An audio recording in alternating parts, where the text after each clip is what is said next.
Bonjour, bienvenue sur Speed Cooking. Aujourd'hui, je vous montre comment ouvrir les huîtres.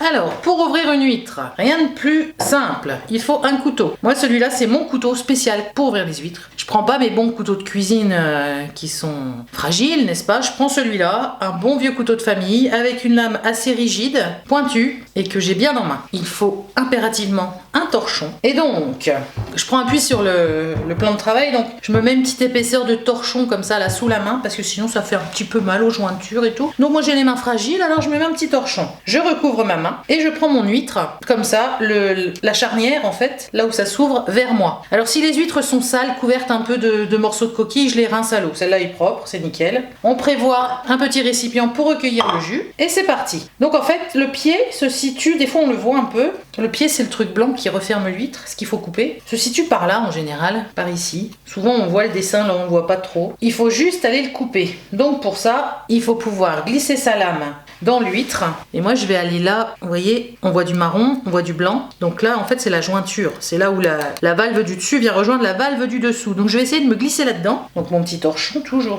c'est là qu'on se coupe en général, hein. Quand ça part, c'est dans le gras du pouce, vous voyez, parce qu'on va par là, donc surtout protégez-vous, c'est important. Là je tiens mon couteau fermement, un pouce sur la lame, et j'y vais, je vais aller farfouiller là entre mes deux épaisseurs, donc si ça rentre pas à un bout, j'essaye un petit peu plus loin, et là il y va ici, donc c'est assez difficile à rentrer, hein. Faut y aller de bon cœur, faut pas glisser ses doigts là où ça coupe. Quand j'ai rentré environ 1 cm, je fais un effet de levier. Donc là il y a de l'eau qui coule, on peut déjà la verser dans un bol. Et à ce moment-là, mon couteau était le coupant vers moi, donc je retourne dans la petite fente et je vais essayer de couper ce petit pied blanc qui tient ma coquille fermée en fait. Donc a priori il est plus bas, donc je retourne à nouveau. Et je donne un effet de levier pour que la lame de mon couteau soit au plus près du couvercle possible. C'est un peu compliqué, hein? Je sais pas si vous comprenez tout ce que je vous raconte.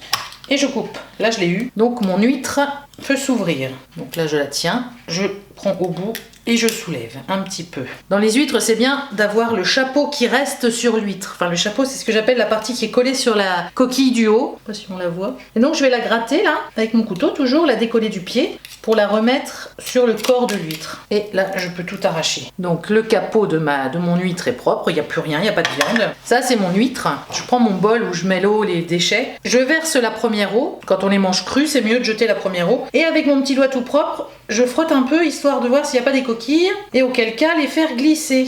En même temps, on peut voir si elle est vivante, si elle bouge. Et elle bouge. Voilà comment ouvrir les huîtres. Si vous voulez plus de conseils pratiques, n'hésitez pas à me laisser un petit message en commentaire. J'essaierai d'adapter selon ce que je sais faire, bien sûr. Laissez-moi toujours un commentaire, laissez-moi toujours un pouce en l'air. Et abonnez-vous. À bientôt sur Speed Cooking.